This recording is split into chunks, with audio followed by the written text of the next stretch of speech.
Part 2 के बाद students अब आपके लिए है life processes important questions part 3। Question number 1 is classify the animals on the basis of their food habits. यहाँ पर हमने एनिमल्स की फूड हैबिट्स के अकॉर्डिंग उनको डिफरेंट ग्रुप्स में डिवाइड करना है। सो based upon their food habits, they are divided into herbivores, carnivores and omnivores. Question number 2, what are the different steps in the process of nutrition in animals? सभी animals जो nutrition लेते हैं, digestion of food होती है, excretion process होता है, उसके basic steps क्या हैं, यानी कंप्लीट न्यूट्रिशन के बेसिक स्टेप्स के बारे में बात करेंगे यहाँ पे। तो दीज आर इंजेशन यानी taking in of food, digestion means breakdown of the food, absorption means absorption of nutrients after digestion, then assimilation means utilisation by the body, then egestion means removal of waste from the body. Now describe nutrition amoeba.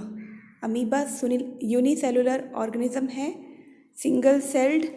तो इसमें nutrition का process किस तरह से होता है, वही 5 steps हम दोबारा रिपीट करेंगे। इंजेशन यानी कि जब फूड पार्टिकल अमीबा के पास आता है तो अमीबा अपने जो टेम्पररी फिंगर्स हैं जिसको हम फॉल्स फुट कहते हैं, सूडोपोडिया उसका नाम है, ठीक है। Pseudo means false, podia means foot like, false foot like structures उनको फूड पार्टिकल के चारों तरफ इनगल्फ करने के लिए प्रोजेक्शंस बढ़ाता है और the food is engulf with a little surrounding water, थोड़े से पानी के साथ खाने को इनगल्फ कर लेता है वो, and it forms a food vacuole inside the amoeba. इस तरह से जो फूड पार्टिकल है उसकी एंट्री हो जाती है सेल में। देन डाइजेशन में फूड वैक्यूल के अंदर कुछ डाइजेस्टिव एंजाइम्स हैं जो फूड को डाइजेस्ट करते हैं, ठीक है। एंजाइम्स कहाँ से आते हैं, साइटोप्लाज्म से, जो सेल का फ्लूइड पार्ट है। They enter into the food vacuole and break down the food into small and soluble molecules. फिर एब्जॉर्प्शन होती है इनकी, डाइजेस्टेड फूड जितना भी फूड वैक्यूल में प्रेजेंट है अमीबा के वो डायरेक्टली एब्जॉर्ब हो जाता है साइटोप्लाज्म में, ठीक है, by the process of diffusion. तो digested food just spreads out from the food vacuole into the whole of amoeba cell. After absorption of food vacuole disappear हो जाता है, ठीक है। देन एसिमिलेशन मीन्स जो भी फूड एब्जॉर्ब हुआ है साइटोप्लाज्म में अब उससे एनर्जी मिलेगी by the process of respiration. Remaining part of the absorbed food is used to make the parts of amoeba cell, okay. अब इसके बाद क्या होनी है, अगर पार्ट्स बन रहे हैं अमीबा के तो अमीबा का जो साइज़ है वो इंक्रीज होगा, ग्रोथ होगी उसकी, okay. So on assimilating food amoeba grows in size. Now next is egestion means जब एक considerable amount of undigested food collect हो जाता है, ठीक है, अमीबा के अंदर, तो सेल मेम्ब्रेन जो है वो रप्चर कर जाती है, टूट जाती है एट एनी प्लेस, किसी भी जगह से, और जो अनडाइजेस्टेड फूड है directly that is thrown out of the body of amoeba. तो देखिए किस तरह से ये सारे स्टेप्स एक सिंगल सेल के अंदर परफॉर्म हुए इन unicellular organisms like amoeba. Next question number 4, describe nutrition in paramecium. Paramecium भी सिंगल सेल्ड है। अब देखिए इसमें क्या होता है, हेयर लाइक स्ट्रक्चर्स होते हैं पैरामीशियम में जिनको हम सीलिया बोलते हैं। ये क्या करते हैं, एक झाड़ू की तरह स्वीप करते हैं ये फूड पार्टिकल्स को from water and put them into mouth, okay. ये तो हो गए सीलिया का फंक्शन। उसके बाद it has thin hair like cilia all over its body, पूरी बॉडी में है ये cilias. These cilias move back and forth rapidly in water, ठीक है, आगे और पीछे की तरफ बहुत जल्दी में ये पानी में मूव करते हैं। When the cilia present around the mouth region of paramecium move back and the fourth they sweep the food particles present in water into the mouth of paramecium। तो यहाँ पर ये बताया गया है किस तरीके से खाना जो है वो उस पैरामीशियम के माउथ के अंदर जाता है, ठीक है। उसके बाद सेम प्रोसेस अमीबा वाला होता है। खाना अंदर ही डाइजेस्ट होता है, एब्जॉर्ब होता है, एसिमुलेट होता है और एनर्जी प्रोवाइड करता है पैरामीशियम को। Next question number 5, explain nutrition in human beings. Very important question. यहाँ हमारी बात हो रही है। The nutrition in human beings takes place through human digestive system.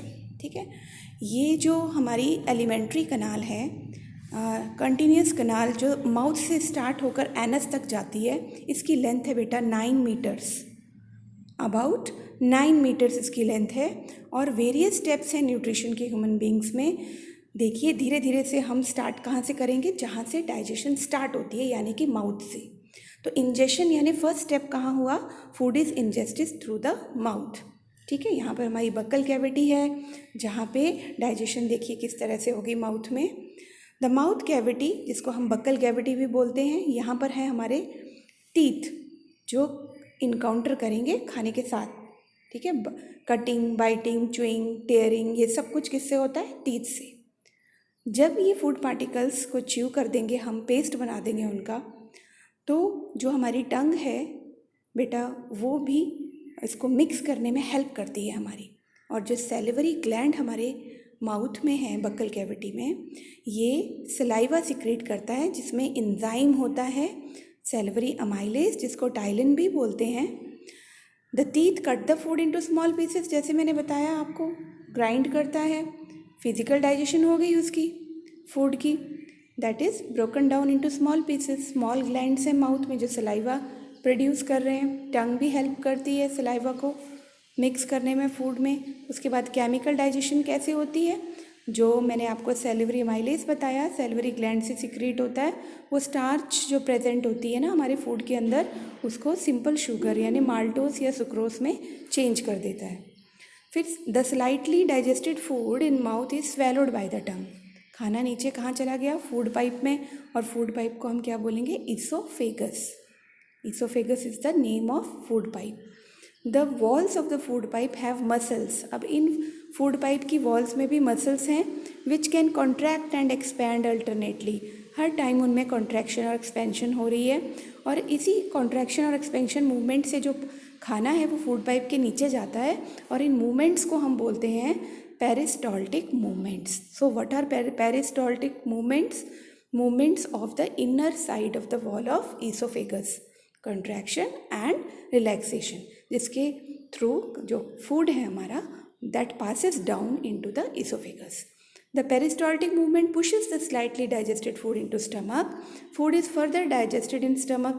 अब स्टमक में हमारे कौन सा ग्लैंड प्रेजेंट है बेटा, गैस्ट्रिक ग्लैंड। ठीक है, लगभग 3 घंटे तक खाना जो है वो एक मिक्सर की तरह घूमता रहता है हमारे स्टमक में, और जो गैस्ट्रिक जूसेस निकलते हैं गैस्ट्रिक ग्लैंड से, जो इनर लाइनिंग में है, गैस्ट्रिक ग्लैंड्स कहाँ हैं, स्टमक की इनर लाइनिंग में है, वो क्या सिक्रीट करते हैं, एक एसिड सिक्रीट करते हैं HCl, ओके, और protein digesting enzyme pepsin and mucus.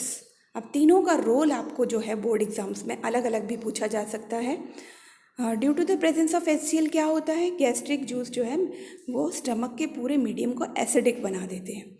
इस एसिडिक मीडियम में जो पेप्सिन एंजाइम सिक्रीट किया है गैस्ट्रिक ग्लैंड ने, जिसने प्रोटीन्स की डाइजेशन शुरू करनी है, उसको एक अच्छा एसिडिक मीडियम मिल जाता है, बिकॉज पेप्सिन एसिडिक मीडियम में ही अपना काम करता है, प्रोटीन को डाइजेस्ट करता है। Thus the protein digestion begins in the mouth. Another function of HCl is that it kills any bacteria which may enter the stomach with food. दूसरा function क्या है HCl का, कि अगर खाने के साथ हमने कोई दूसरा गलत बैक्टीरिया खाने के साथ चला गया, हार्मफुल बैक्टीरिया, उसको ये मार देता है HCl. The mucus helps to protect the stomach wall from its own secretions of HCl. अब इस एसिड से हमारे स्टमक की जो लाइनिंग है वो ख़राब ना हो, क्योंकि ये एसिड है, तो इसलिए म्यूकस एक कोटिंग देता है, प्रिवेंट करता है लाइनिंग को डिस्ट्रॉय होने से। The partially digested food then goes from the stomach into the small intestine. ठीक है, अब ये जो पार्शली यानी अभी तक कंप्लीट डाइजेशन नहीं हुई, ये वाला जो फूड है अब स्मॉल इंटेस्टाइन में जाएगा, ठीक है, थ्रू स्फिंक्टर मसल। देन अब वहाँ पे क्या होगा, the exit of food from the stomach is regulated by, जैसे मैंने बताया, स्फिंक्टर मसल के थ्रू जाएगा, which releases it in small amount into the small intestine. Okay, now from the stomach the partially digested food enters the small intestine. आ गया है खाना small intestine में। The small intestine is the largest part of the alimentary canal, longest part. Okay, अगर widest part पूछा जाए आपको board में एलिमेंट्री कनाल का तो वो स्टमक है, और लॉन्गेस्ट पार्ट पूछा जाए तो वो स्मॉल इंटेस्टाइन है। It is about 6.5 metres long, कई बुक्स में 7 भी लिखा है in adult human beings. Now the small intestine receives the secretions of 2 glands. ठीक है, स्मॉल इंटेस्टाइन में 2 ग्लैंड्स की सिक्रीशंस आएंगी खाने को डाइजेस्ट करने के लिए, और वो ग्लैंड होंगे लीवर एंड पैनक्रियास। ओके, तो लीवर क्या सिक्रीट करता है? Bile juice. Bile greenish yellow colour का लिक्विड होता है जो लीवर में बनता है, और स्टोर कहाँ होता है? हमारे गॉल ब्लैडर में। तो बाइल इज अल्कलाइन, नेचर कैसा है इसका? एसिडिक नहीं है, अल्कलाइन है यानी बेसिक है, and they contain salt which help to emulsify. Emulsify means to break down the fats, large fat globules into smaller ones. Bile performs 2 functions, 2 function करता है बेटा ये। एक तो जो हमारा स्टमक से एसिडिक फूड आया है ना स्मॉल इंटेस्टाइन में, उसको ये अल्कलाइन बनाता है, बेसिक बनाता है, ताकि पैनक्रियाज से जो जूसेस निकले हैं वो डाइजेस्ट कर सकें फूड को। बिकॉज पैनक्रियाटिक जूसेस हमेशा जो हैं उनको कौन सा मीडियम चाहिए? अल्कलाइन मीडियम चाहिए। ठीक है, जैसे पेप्सिन को एसिडिक चाहिए था ना स्टमक में, वैसे पैनक्रियाटिक एंजाइम ट्रिप्सिन को जो प्रोटीन डाइजेस्ट करता है, लिपेज को, इनको बेसिक जो है मीडियम चाहिए। तो ये मीडियम बेसिक कौन बनाता है? बाइल बनाता है। Okay, now pancreas is a large gland. Pancreas large gland है which lies parallel to the beneath of the stomach. Pancreas क्या करता है? पैनक्रियाटिक जूस सिक्रीट करता है, जिसमें पैनक्रियाटिक अमाइलेज, ट्रिप्सिन, लिपेज, ये तीनों होते हैं। तो द एंजाइम अमाइलेज आपको पता है स्टार्च को डाइजेस्ट करता है, और जो ट्रिप्सिन है वो किसको डाइजेस्ट करेगा? प्रोटीन्स को। किस में? अल्कलाइन मीडियम में। The enzyme lipase breaks down the emulsified fats. Now the walls of small intestine, यहाँ पर भी ग्लैंड्स होते हैं बेटा, जिनको इंटेस्टाइनल ग्लैंड्स बोलते हैं। अब इंटेस्टाइनल ग्लैंड्स जो है वो जूसेस सिक्रीट करते हैं, और नंबर ऑफ एंजाइम्स उसमें से निकलते हैं जो कॉम्प्लेक्स कार्बोहाइड्रेट जो हमने लिया है उसको ग्लूकोज में चेंज करते हैं, जो प्रोटीन की पार्शियल डाइजेशन हो चुकी है कम्प्लीटली उनको अमीनो एसिड्स में चेंज करते हैं, फैट्स को फैटी एसिड्स में, ग्लिसरॉल में, और the chemical digestion of food is brought about by biological catalyst called enzymes. इस तरह से हमारी जो डाइजेशन है वो स्मॉल इंटेस्टाइन में कंप्लीट हो जाती है। तो अगर आपको ये पूछा जाए कि डाइजेशन कहाँ कंप्लीट होती है, तो कहाँ कंप्लीट होती है? स्मॉल इंटेस्टाइन में। इसके बाद एब्जॉर्प्शन की अगर हम बात करें तो डाइजेशन के बाद एब्जॉर्प्शन भी स्मॉल इंटेस्टाइन में होती है। कहाँ होती है? ये जो हमारा डाइजेस्टेड फूड है ये पास होता है स्मॉल इंटेस्टाइन की वॉल से। ठीक है, तो स्मॉल इंटेस्टाइन की वॉल्स के साथ बहुत सारी ब्लड वेसल्स हैं, और स्मॉल इंटेस्टाइन की वॉल्स में इनर सरफेस पे tiny thousands of millions of tiny finger like projections हैं, जिनको हम बोलते हैं विलाए। विलाए क्या करते हैं? इनर वॉल्स में स्मॉल इंटेस्टाइन के सरफेस एरिया बढ़ा देते हैं, और इससे ज़्यादा से मैक्सिमम एब्जॉर्प्शन हो जाती है फूड, डाइजेस्टेड फूड की, और जो स्मॉल इंटेस्टाइन की वॉल से जो फूड है वो एब्जॉर्ब होकर ब्लड में चला जाता है। Now what is assimilation? ये जो एब्जॉर्ब्ड फूड है इसकी यूटिलाइजेशन। ठीक है, the blood carries digested and dissolve food to all parts of the body where it becomes assimilated as a part of the cells. और यहाँ पर जाकर अब रेस्पिरेशन का प्रोसेस होगा, जिससे हमें केमिकल एनर्जी मिलेगी in the form of ATP, और कार्बन डाइऑक्साइड और वाटर बनेगा जब ग्लूकोज की ब्रेकडाउन होगी। Now last step is egestion. A part of the food which we eat cannot be digested by our body. जो undigested food है उसने large intestine में जाना है, जहाँ पे वाटर एब्जॉर्प्शन होगी, और वाटर एब्जॉर्प्शन के बाद थोड़ी देर ये जो सॉलिड रह जाएगा पेस्ट, वो रेक्टम में स्टोर होगा, और थ्रू एनस ये हमारी बॉडी के बाहर थ्रो आउट हो जाता है। Next question number 6, what is dental caries. Dental caries की बात करेंगे हम।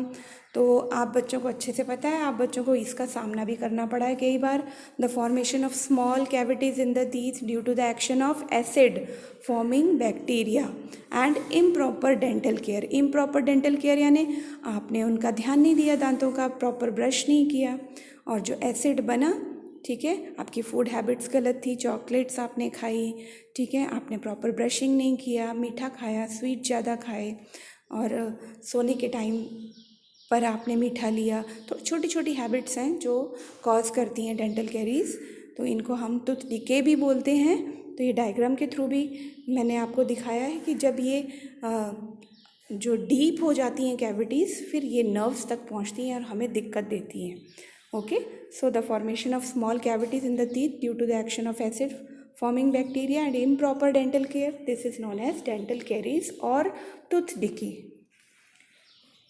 What is dental plaque. आपने देखा होगा दूसरों के दांतों में, खुद को भी प्रॉब्लम आई होगी। जो आप रेगुलर अगर अपने दांतों को साफ़ नहीं करते तो एक yellowish sticky layer of food particles बन जाती है, जिसको हम कहते हैं डेंटल प्लेक, जो डायग्राम में सर्कल भी किया हुआ है। 8th question is draw a well label diagram of human digestive system. तो ये डायग्राम आपने अच्छे से प्रैक्टिस करनी है। कई बार बना बनाया आता है, आपको लेबलिंग ही करनी होती है, लेकिन बेटर है कि आप कंप्लीट डायग्राम की प्रैक्टिस करें। Question number 9, what is the difference between pepsin and trypsin. अभी हमने ह्यूमन डाइजेस्टिव सिस्टम में दोनों का जिक्र किया, तो डिफरेंस क्या है। पेप्सिन जो है ये गैस्ट्रिक ग्लैंड सिक्रीट करते हैं स्टमक में, और ये प्रोटीन को डाइजेस्ट करता है in acidic medium in the presence of HCl। Now trypsin क्या है, इसको पैनक्रियाज ग्लैंड सिक्रीट करते हैं, और ये अल्कलाइन मीडियम में प्रोटीन की डाइजेशन करता है। अब कई बार सिमिलैरिटी भी पूछ ली जाती है दोनों के अंदर। तो what is the similarity between the pepsin and trypsin. Both are protein digesting enzymes, दोनों प्रोटीन्स को डाइजेस्ट करते हैं। बेशक इनमें डिसिमिलैरिटीज़ हैं, but they are protein digesting enzymes. Next questions आपके होंगे पार्ट 4 में। Thank you, have a nice day.